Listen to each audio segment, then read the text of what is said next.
$25 billion. That's how much the war in Iran has cost American taxpayers so far, according to new testimony on Capitol Hill. The revelation comes amid tense testimony from Secretary Hegseth, including questions about the future of the war and peace negotiations. ABC's Olivia Rubin has those details.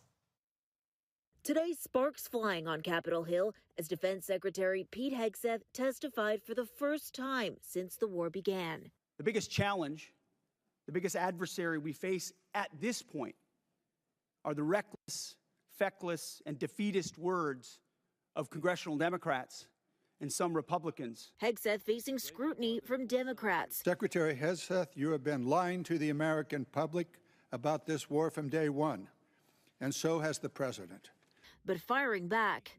The president has got himself and America stuck in the quagmire of another war in the Middle East. The way you stain the troops when you tell them 2 months in, Congressman, you should know better. Shame on you.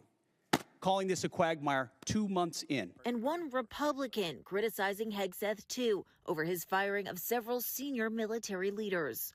And I would just point out, it may be constitutionally right. You have the constitutional right to do these things, but it doesn't make it right or wise. Hegseth also dodging questions about how much longer the war might last as it enters week 9, well beyond President Trump's initial timeline of 4 to 6 weeks. Mr. Secretary, how many more months, just order of magnitude, do you think that you're going to need to be able to conclude operations successfully? As you know, and as the president has stated, you would never tell your adversary. And now for the first time today, the Pentagon revealing the Iran war's cost on the American taxpayer. $25 billion. So you're saying the full cost at this point is $25 billion? Yeah, that's our estimate for the cost. I'm glad you answered that question because we've been asking for a hell of a long time and no one's given us the number. Olivia Rubin, ABC News, Washington.